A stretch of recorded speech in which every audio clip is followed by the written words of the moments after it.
Hello, dear students. Welcome back to General English class. Today we are going to start the sixth chapter from our English book. The name of the chapter is The Earth is Not Ours. It has been written by Kofi Annan. Kofi Annan, I'm going to read this introduction part from top. In a party, In a partly symbolic gesture in 1998, the General Assembly of United Nations Organizations, that is UNO, decided that its 55th session would be designated the Millennium Assembly of the United Nations. This Millennium Summit was held from 6th to 8th September 2000. The following passage is an extract from the inaugural address given by Kofi Annan, the then Secretary General of the UNO. So, Kofi Annan was the Secretary General of UNO. He was a diplomat from Ghana, basically, and he worked a lot for several causes, like he worked a lot against poverty, diseases, and peacemaking, etc. And not only that, he was also awarded a Nobel Peace Prize in 2001. So, this chapter that is in your syllabus is just an extract, just a piece taken from that address at the UNO. Now, let us start with the actual chapter.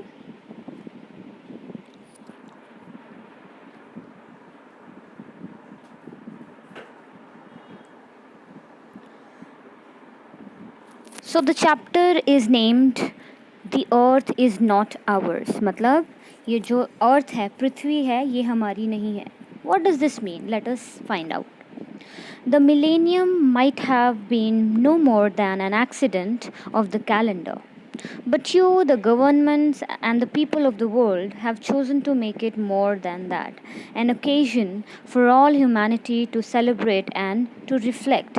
So, this millennium क्या होता है? Millennium is a period of 1000 years. So, this millennium is just another accident on the calendar. He says, yes, 1000 years have passed, but हम जो लोग हैं, the governments and people of the world, we make it an occasion to celebrate. जैसे new year पे हम celebration करते हैं, उसी तरह से मिलेनियम जब है तब भी कहते हैं उसको हम सेलिब्रेट कर रहे हैं. 1000 years जो पूरे हो गए उसको हम सेलिब्रेट कर रहे हैं. So this is an occasion to reflect as well, to think as well. If one word encapsulates the changes we are living through, it is globalization. We live in a world that is interconnected as never before. So Kofi Annan says that ये जितने भी changes हमारे आसपास हो रहे हैं, हमारी society में, हमारे इस मॉडर्न वर्ल्ड में हो रहे हैं, अगर एक वर्ड इन सारे वर्ड्स को इनकैप्सुलेट करे, इनकैप्सुलेट का मतलब समअप करे, एक वर्ड मतलब एक जस्ट लाइक एन अम्ब्रेला, सारी चेंजेस को एक वर्ड जो अपने नीचे अगर वो ले सकता है, समा सकता है, वो वर्ड कौन सा है? That is globalisation.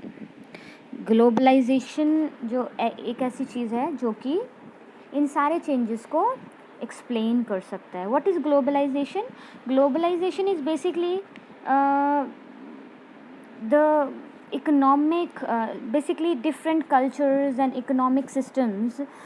They have become so connected because this world is such a small place today. We are so much connected. We can walk with so many, like we can talk to so many people sitting in another country just over phone call, and we can do business with them. We are so much connected with them. We were never ever that much connected that we are now. So globalization is one thing that has that can define our age. We live in a world that is interconnected as never before. जैसे कि मैंने बोला कि we are so much interconnected. हम कभी भी इतने interconnected नहीं थे. one in which groups and individuals interact more and more directly across state frontiers, often without involving the states at all. So we can interact with different groups, different individuals more and more directly. ठीक है ना. तो हम अलग अलग लोगों से, चाहे वो कोई किसी दूसरे स्टेट से है, दूसरी कंट्री से है, we can directly approach them, we can directly talk to them. We it is so easy these days to visit different countries.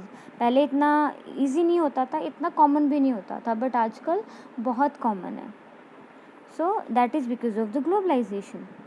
This has its dangers too, of course. अब globalization के बहुत सारे फ़ायदे हैं, बहुत सारी जॉब्स आती हैं, बहुत सारी अपॉर्चुनिटीज़ आती हैं, बहुत सारी we are connected, plus we also understand each other much more. एक दूसरे की कम्युनिटीज़ को, एक दूसरे की रेसेस को हम और भी ज़्यादा अच्छे से समझ पाते हैं. तो बहुत सारे फ़ायदे हैं, लेकिन इस ग्लोबलाइजेशन के बहुत सारे नुकसान भी होते हैं. जैसे कि crime, narcotics, terrorism, disease, weapons and so on.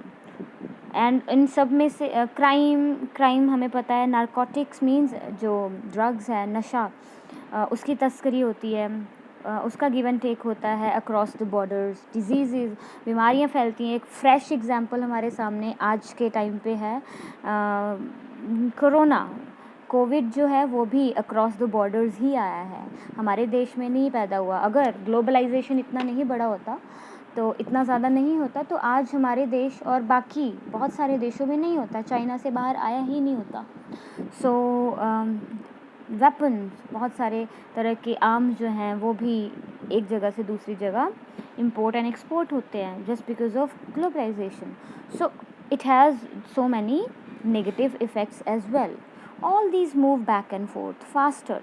Globalisation की वजह से बहुत ज़्यादा ये बढ़ गया है व्यापार इन सारी चीज़ों का, जो कि बहुत ज़्यादा हमारे लिए हार्मफुल है, ख़तरनाक है. And in greater numbers than in the past, people feel threatened by events so far away. ऐसा नहीं है कि पहले जैसे होता था कि अमेरिका में अगर कुछ हो रहा है तो वी आर सेव्ड, कि हमें लगता है कि चलो हम तो बहुत दूर बैठे हैं, we are sitting so far away. या फिर चाइना में अगर कोई ऐसा अगर वायरस आ गया है तो we are save. No, we are not saved. We have just seen a fresh example. We are not safe just because the world is so much connected, so much more connected now. तो उसकी वजह से ऐसा नहीं है कि अगर किसी देश में कुछ ऐसा हो रहा है तो हमारे पास वो नहीं प्रॉब्लम आएगी. Because of the globalization, everything is possible. So but benefits of the globalization are obvious too. जैसे कि मैंने बोला कि ग्लोबलाइजेशन के बहुत सारे बेनिफिट्स भी हैं, फ़ायदे भी हैं. फास्टर ग्रोथ है, हायर लिविंग स्टैंडर्ड्स हैं, क्योंकि जॉब अपॉर्चुनिटीज़ बढ़ी हैं, उससे हाई लिविंग स्टैंडर्ड्स भी बढ़े हैं. न्यू अपॉर्चुनिटीज़ आई हैं, बहुत सारी नई तरह की जॉब्स आ गई हैं, जॉब एवेन्यूज़ आए हैं because of globalization. Not only for individuals but also for better understanding between nations and for common action. अलग अलग देशों में, दो से ज़्यादा देशों में आपस में व्यापार की संभावनाएं भी बढ़ी हैं. We can work in a much better and smoother way because of a free give and take in between nations. So because of this the nation, different nations, our nation as well has benefited a lot. बहुत हमें फ़ायदा हुआ है, तो फ़ायदे भी हैं globalisation के. One problem is that at present these opportunities are far from equally distributed. Yes, opportunities तो आई हैं, living standards भी अच्छे हुए हैं, ठीक है ना. जैसे कि हम ही देखें, चाहे कोई भी अगर हम मिडिल क्लास या लोअर मिडिल क्लास लोगों की भी बात करें, इन सेक्शंस ऑफ सोसाइटी की भी बात करें, तो लोगों का स्टैंडर्ड ऑफ लिविंग काफ़ी फ़र्क आया है. चाहे वो खाने पीने की बात हो, ईटिंग हैबिट्स हों, लिविंग स्टैंडर्ड हो, या फिर what we eat, what we wear, where we go for vacation, what kind of mode of transportation we use, normally people have their own vehicles these days. People are more aware where to invest, कैसे क्या करें. I'm not talking about present scenario. अभी तो बहुत फ़र्क आ गया है because of the obviously lockdown situation. We are going through a crisis, but otherwise पिछले कुछ सालों में कुछ decades में I would say बहुत change आया है because of globalization. बहुत सारा benefit हुआ है, बहुत सारे उसके हमारी सोसाइटी को बेनिफिट हुए हैं. बट यहाँ पे प्रॉब्लम क्या है, जैसे कि मैंने अभी पढ़ा कि प्रॉब्लम ये है कि अपॉर्चुनिटीज़ तो हैं, संभावनाएं तो बड़ी हैं, लेकिन इक्वली डिस्ट्रीब्यूटेड नहीं है. ऐसा नहीं है कि हर एक स्ट्राटा ऑफ सोसाइटी, हर एक तबका सोसाइटी का, हमारे समाज का उतना ही ग्रो किया है. How can we say that half of the human race which has yet to make or receive a telephone call, let alone use a computer, is taking part in globalization? Yes, we have progressed a lot due to globalization. लेकिन हम कैसे कह सकते हैं कि globalisation पूरे हमारे देश में एक ही समान, एक ही रफ्तार से हुआ है, जब हमारे देश के बहुत सारे अनफॉर्चुनेटली ऐसे हिस्से हैं जहाँ पे लोगों ने आज तक फ़ोन कॉल रिसीव नहीं की. बहुत सारे ऐसे गांव हैं जहाँ पे बिजली नहीं आई है, वहाँ पे किसी मोबाइल तो दूर की बात है, कंप्यूटर तो दूर की बात है, लोगों के पास बेसिक नेसेसिटीज़ पूरी करने की कैपेसिटी नहीं है. तो हम कैसे कह सकते हैं कि उन लोगों ने भी ग्लोबलाइजेशन में और प्रोग्रेस में हिस्सा लिया है? वी कैन नॉट, हम नहीं कह सकते विदाउट इंसल्टिंग देयर पॉवर्टी. और अगर हम कहते हैं, if we say so, we are certainly insulting their poverty, insulting their situation, their condition. अगर हम करते हैं तो उनकी हम इंसल्ट कर रहे हैं. The overarching challenge of our time is to make globalization mean more than bigger markets. सबसे ज़्यादा important, overarching means सबसे ज़्यादा important challenge क्या है इस टाइम का, कि हम अब ये जो ग्लोबलाइजेशन है इसको बिगर मार्केट से आगे लेके जाएं. सिर्फ कुछ सिटीज़ की बात ना करें, कुछ एरियाज़ की बात ना करें. It should be inclusive.